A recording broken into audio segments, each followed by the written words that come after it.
Happy Tuesday morning, youth leaders. I hope you're having a fantastic day today. I'm just here in Brinley's room.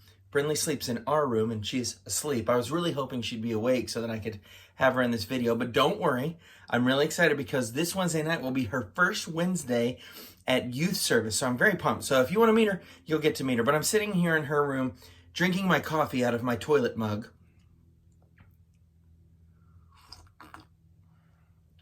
I'm very excited about that mug. It's a fantastic mug.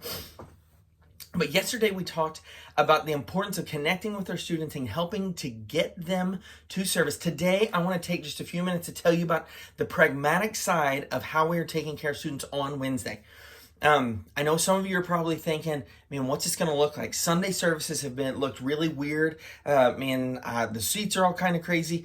I'm going to tell you right now, Wednesday's going to be a different service. And this month of June, while we are waiting for the social distancing guidelines to be lifted, it's going to look weird. I'll be honest with you, as I've been picturing in it, I'm kind of picturing a very strange auditorium of students. But I want to help give you some wisdom, some communication that you can give to parents, students as they ask. I've had students ask about food. I've had students ask about seating, about how we are going to social distance. So I want to help give you the verbiage that you can communicate to them today. So the most important thing is sitting, all right? I'm asking, because there's nothing else going on this week, I'm asking a few of our adult parents to come in, and our adult fathers in specific, to help do security for us. But what we're going to do is we're going to wait to open the auditorium until 6:30 or until 6:25. We'll open it up. We'll start letting students go in, and we're going to direct them where to sit. Words are hard this morning. I haven't finished my toilet of coffee. We're going to have there will be open seats, and then there will be 2 seats taped off. And I know what you're thinking.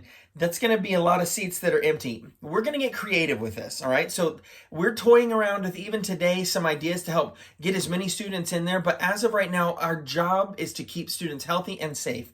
So when you walk into the auditorium, you'll see that there are only certain specific seats open. That's going to be the plan for right now.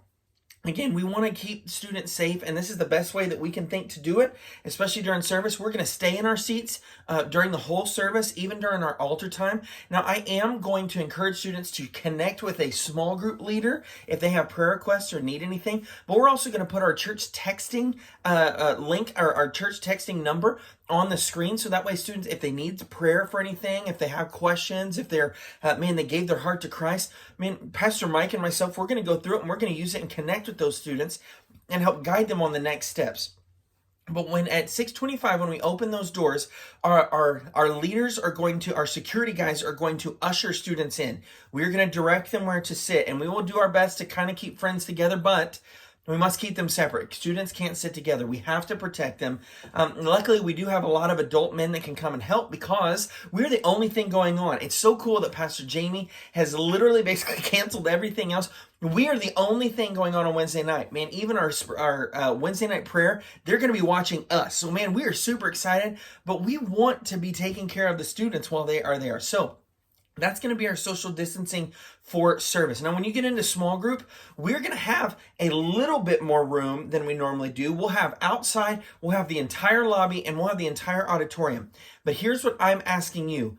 You may need to get creative on keeping students safe across from one another. Our circles are great, but we may need to space them out a little bit more. So most of our small groups have enough where there's 1 or 2 leaders in them.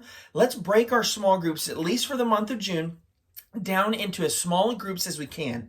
So, for example, our 7th grade girls group that my wife leads, they have 3 leaders that are there almost every week, and they have a lot of students who take up almost the entire stage, all right? So they have anywhere from 15 to 20 7th grade girls. Man, they can split up into 3 groups of 7 or 8. That way we can spread out a little bit, keep our distance, but still, have connection time. Also, for the month of June, we're not going to have a lot of small group time, not as much as we normally do, because, one, we're going to have Turley and Glenpool with us, and we want to play games while they're there. So we're going to try and get done with those soon. So June is going to be a reconnect month, and then July will be a month where we kind of get back into and have our longer, a little bit more time in small groups. Before service, we're gonna set everything out in our lobby. Man, we don't have any real room in the auditorium to remove seats. Man, I think that we're gonna need each and every one of them on Wednesday. Pray and hope with me that that's the case. But we're gonna put all of our games outside. We're gonna have some stuff set up on the front lawn. But man, we want students hanging out, but help us keep students from getting super close together. Again, we want to take care of them. We want to keep them healthy and safe. The last thing we want is for any student to come to our church, get sick, and go home, and they got it at Woodlake Youth. Man, that's the last thing. That doesn't help their family. That doesn't help their student. Man, we want to take care of them. So as you are, man, showing up, as you're helping before and after in the lobby, being a greeter, playing games, man, please, please, please help us keep students from gathering together, spreading their groups out, moving them along. Most of our games, carpet ball, ping pong, you have good distance between them. So just help us kind of enforce that. Again, we may not be perfect at it, but we are going to do all that we can. Our students' health and safety is top priority.